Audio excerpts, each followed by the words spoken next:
బేడబుడక సంఘం కాకినాడ జిల్లా అధ్యక్షుడిని. మా కమ్యూనిటీ డాక్టర్ బిఆర్ అంబేద్కర్ రాజ్యాంగంలో సీరియల్ నెంబర్ 9లో పెట్టారు. 1976లో గవర్నమెంట్ ఆమోదం పరుస్తూ మమ్మల్ని ఎస్సీగా పరిగణలోకి తీసుకున్నారు. అప్పటి నుంచి మేము క్యాష్ సర్టిఫికేట్ తీసుకొని అప్పుడప్పుడు ఎదుగువ తరుణంలో 2008లో 144 జీవో రిలీజ్ చేసి తెలంగాణలో మాత్రమే బేడబుడ సంఘాలు ఉన్నారు, ఆంధ్రలో లేరని సర్టిఫికేట్ ఆఫ్ చేయడం జరిగింది. ఆనాటి నుంచి ఈనాడు వరకు మా రాష్ట్ర అధ్యక్షులు యలమర్తి మధు అన్న గారి నాయకత్వంలో పాదయాత్రలు, సైకిల్ యాత్రలు, ఆమరణ నిరాహార దీక్షలు ఎన్నో పోరాటాలు చేసి ఇంతకాలం 17 సంవత్సరాలుగా కల్పించిన ప్రతి ముఖ్యమంత్రిని, మారుతున్న ప్రతి ముఖ్యమంత్రిని, ఎన్నో ప్రభుత్వాలని మేము వెళ్ళి వినవించుకున్నా కానీ ఎవరు కూడా మమ్మల్ని స్పందించలేదు. రీసెంట్గా ఈ కూటమి ప్రభుత్వం వచ్చిన తర్వాత మా కులముఖ కష్టములు గుర్తించి ప్రీతమ ముఖ్యమంత్రి వర్యులు శ్రీ నారా చంద్రబాబు నాయుడు గారు, ఉప ముఖ్యమంత్రి శ్రీ కొనిదెల పవన్ కళ్యాణ్ గారు మా కులముఖ కష్టాన్ని గుర్తించి 20వ తారీఖు 3వ నెల 2025వ తారీఖున ఎస్సీ వర్గీకరణలో, ఏబీసీ వర్గీకరణలో మా బేడబుడక సంఘం కులాన్ని ఎస్సీ ఏ జాబితాలో చేరుస్తూ అసెంబ్లీ తీర్మానం చేశారు. ఈ 17 సంవత్సరాల కష్టం ఈ కూటమి ప్రభుత్వం తీర్చిన శుభ సందర్భంలో ఈ యావత్తు కాకినాడ జిల్లా, ఆంధ్రప్రదేశ్ బేడబుడక సంఘాలు అందరూ కూడా పండుగ చేసుకున్నాం. ఈ సందర్భంగా ఈ కాకినాడ జిల్లాలో ఈ పిఠాపురం కాన్స్టిట్యున్సీలో ఈ జిల్లా అంతా కూడా ఇక్కడ సమ్మేళనమై చంద్రబాబు నాయుడు గారికి, పవన్ కళ్యాణ్ గారికి పాలాభిషేకం చేస్తున్నాము.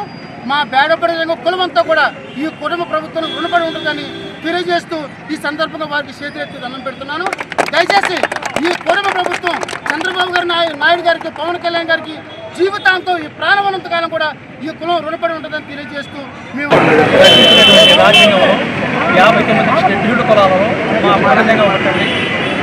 అది 1976 నుంచి కూడా 2014 ఆంధ్రప్రదేశ్ తెలంగాణ విడిపోయేదాకా కూడా మేము క్యాష్ సర్టిఫికేట్ తీసుకున్నాం. అది 2014లో ఆంధ్రప్రదేశ్ విడిపోయిన తర్వాత ఆంధ్రప్రదేశ్లోనే కానీ తెలంగాణలోనే కానీ ఆంధ్రప్రదేశ్లో పురగంగా లేరని మా సర్టిఫికేట్ 144 జీవో తీసుకొచ్చి విడుదల చేశారు. దాన్ని మా రాష్ట్ర అధ్యక్షుడు యలమర్తి మధు గారు పాదయాత్రలు, సైకిల్ యాత్రలు, ఆమరణ నిరాహార దీక్షలు ఎన్నో చేసి గవర్నమెంట్ దృష్టికి తీసుకెళ్ళాం.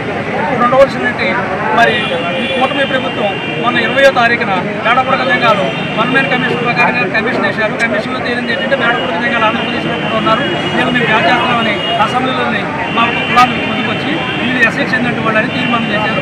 అది ఢిల్లీకి పంపించారు.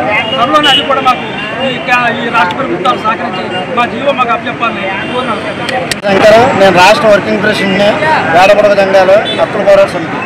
అయితే మాకు 2008లోనే మాకు మా అధ్యక్షుడు చెప్పినట్టు అన్ని రంగాల్లో కూడా సర్టిఫికెట్లు పొందుతూ ఉన్నాం. మాకు తెలివి తక్కువ, అప్పుడు మా వాళ్ళు చదువుకుందామన్న ఒక ఉద్దేశం లేదు, ఇంకా యాచన మీద పడిపోయి ఉన్నారు. ఈ బేడబుడక పట్టుకొని ఊరూరు తిరుగుతూ బియ్యం తెచ్చుకొని తింటూ ఉన్నారు. ఆర్థికంగా, రాజకీయంగా అన్ని రంగాల్లోనూ కూడా ఇప్పుడు చదవడానికి కూడా 2008 నుంచి మా కుర్రోళ్ళు అనేక రకమైన బాధలు పడుతూ చాలా చికాకులు పడుతున్నారు. ఇంట్రెస్ట్ పోయింది.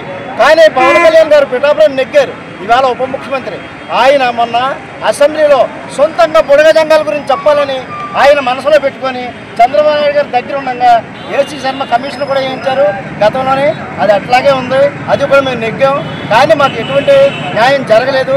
ఈవేళ పవన్ కళ్యాణ్ గారు వచ్చిన తర్వాత ఈ ముఖ్యమంత్రి గారు, ఈ కూటమి ప్రభుత్వం మమ్మల్ని గుర్తించి